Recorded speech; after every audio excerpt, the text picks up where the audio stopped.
2, 1. Wabarakatuh. Permisa KBA News TV dengan saya Laras Dini Prameswari. Hari ini malam ini tanggal 21 Januari 2024. Saya akan membahas debat Cawapres yang keempat. 2, 1. Ya baik, pemirsa KBA News TV.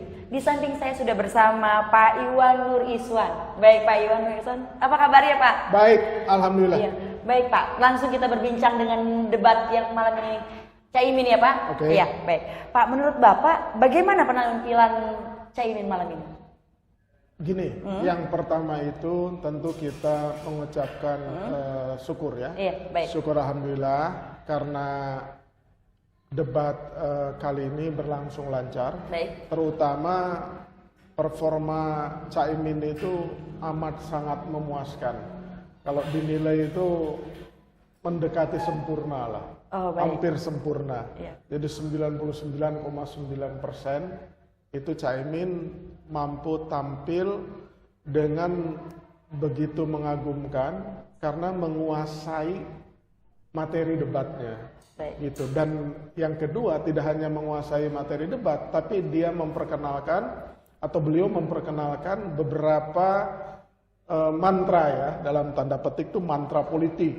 Misalkan dia menyebut tentang taubat ekologis. Betul.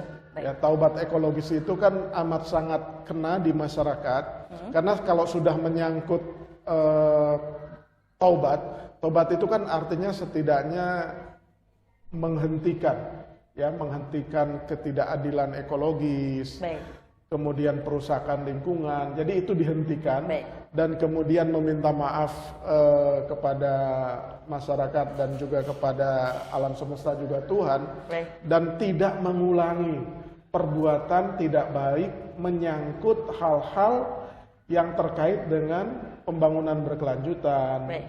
terkait dengan ekologis, terkait dengan importasi pangan. Itu harus ada niatan untuk supaya kita itu bisa berdiri di kaki sendiri, artinya berdaulat secara ekonomi maupun secara pangan. Oke, baik Pak. Lalu dari debat yang tadi berlangsung, ya Pak, Bapak paling terkesan di bagian pertanyaan isu bahasan yang mana? Sejak Ya. Caimin menyampaikan opening speech-nya ya di kalimat pembuka sampai kemudian di closing. Baik. Itu semuanya mengagumkan. Jadi saya amat sangat puas dan mengagumi kepiawaian Gus Muhaimin Iskandar ketika menyampaikan baik itu pernyataan-pernyataan pembuka maupun ketika mengajukan pertanyaan-pertanyaan yang amat menohok lawan debatnya. Baik. Gitu. Terakhir ya tentu saja penutupnya itu juga luar biasa. Gitu. Oke, baik. Tadi Bapak sudah sebutkan skor untuk Pak Muhaimin.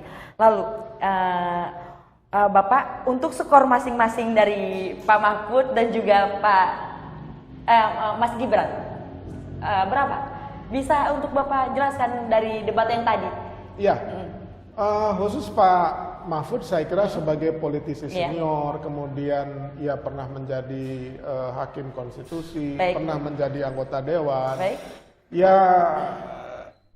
cukup lumayan Baik. kemampuan debat dari Pak Mahfud kalau dikasih skor kira-kira ya 7,9 lah. Oke, baik. Gitu. Kalau Mas Gibran itu nampak beberapa materi dia baik. tidak kuasai. Misalkan soal Trisakti, ya Trisakti Soekarno Betul. yang ditanyakan oleh Profesor Mahfud itu sama sekali tidak dijawab. Padahal sebagai kader PDI Perjuangan dulu, ya saya tidak tahu apakah masih kader atau tidak sekarang, ya kan. Tapi faktanya ia tidak mampu atau tidak mau menjawab Trisakti Soekarno. Yang sebenarnya Trisakti Soekarno itu adalah ideologi kaum pergerakan dan perjuangan tuh. Ya, Trisakti itu kan menyangkut satu berdaulat secara politik. Kemudian yang kedua berdiri di atas kaki sendiri secara ekonomi. Baik. Artinya swasembada pangan, jangan impor terus. Dan yang terakhir, Bung Karno menyebut berkepribadian secara budaya. Nah, dalam konteks itu debat hari ini, Mas Gibran itu nampak gesturnya itu salah satunya bisa kita lihat sama-sama, itu terlalu menyenggol martabatnya Pak Mahfud dengan cara menunduk-nundukkan kepala hanya untuk mengatakan bahwa Pak Mahfud tidak menjawab gitu. Nah, ini soal kematangan saja sebenarnya, kematangan dalam berdebat, kematangan dalam bersikap gitu.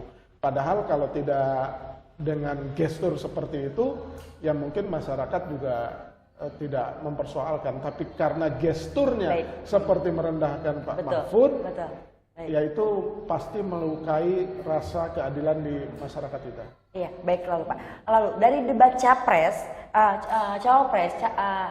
yang pertama dan sampai sekarang yang keempat, bagaimana elektabilitas Amin sejauh ini? Apakah semakin naik? Apakah stabil?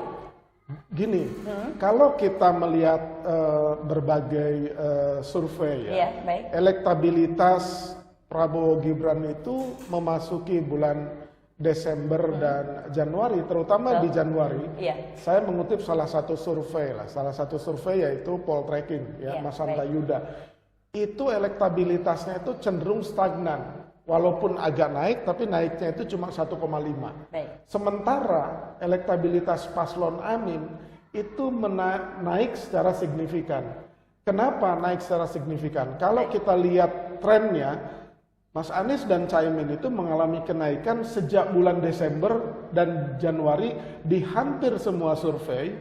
Itu Mas Anies dan Caimin itu punya kecenderungan tren elektabilitasnya meningkat. Kenapa? Kalau kita lihat di bulan Desember dan Januari, itu tanda bahwa debat capres dan cawapres itu memberikan efek luar biasa kepada pemilih, kepada pemilih.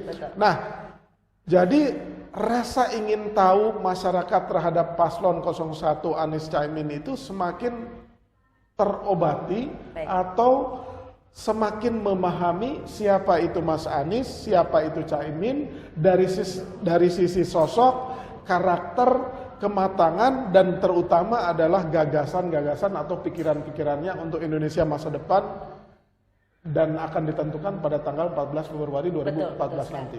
2024 nanti. Iya, betul. Baik. Iya, baik. Tentunya balik lagi pemirsa KBA News TV, dari debat cawapres sekarang ini itu adalah penentuan bagi masyarakat untuk memilih.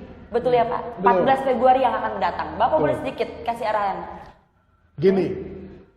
Salah satu pendidikan politik itu itu adalah melalui debat. Betul. Masyarakat kita himbau untuk menggali sedetail mungkin, sedalam mungkin, baik menonton debat yang akan nanti terakhir capres Mas Anies nanti akan manggung lagi. Itu jadikan sarana untuk mengetahui secara lebih mendalam siapa yang akan memimpin Indonesia mendatang dengan menjadi presiden dan calon wakil presiden. Nah, diharapkan semakin masyarakat melek politik, memahami sosok, baik itu rekam jejak, baik itu gagasan, baik itu kematangan emosi, baik itu kecakapan atau visi misi dan programnya, maka masyarakat dihimbau untuk sebanyak mungkin menggali informasi dari berbagai sarana, entah itu debat, entah itu sosial media, atau media konvensional seperti TV, radio, sekarang ada media online, kemudian hampir semua masyarakat juga biasanya punya aplikasi Facebook, kemudian Instagram, mungkin juga X. Nah, galilah sedalam mungkin dan sedetail mungkin supaya masyarakat tidak salah memilih calon pemimpin Indonesia mendatang. Tentu saja sebaiknya dan kami himbau bahwa pemimpin yang pantas memimpin Indonesia dan memandu Indonesia serta melayani kita semua masyarakat itu adalah paslon 01 Anies Caimin. Jadi coblos saja Anies Mohaimin. Terima kasih Pak. Terima kasih atas waktunya. Terima kasih Mbak Raras.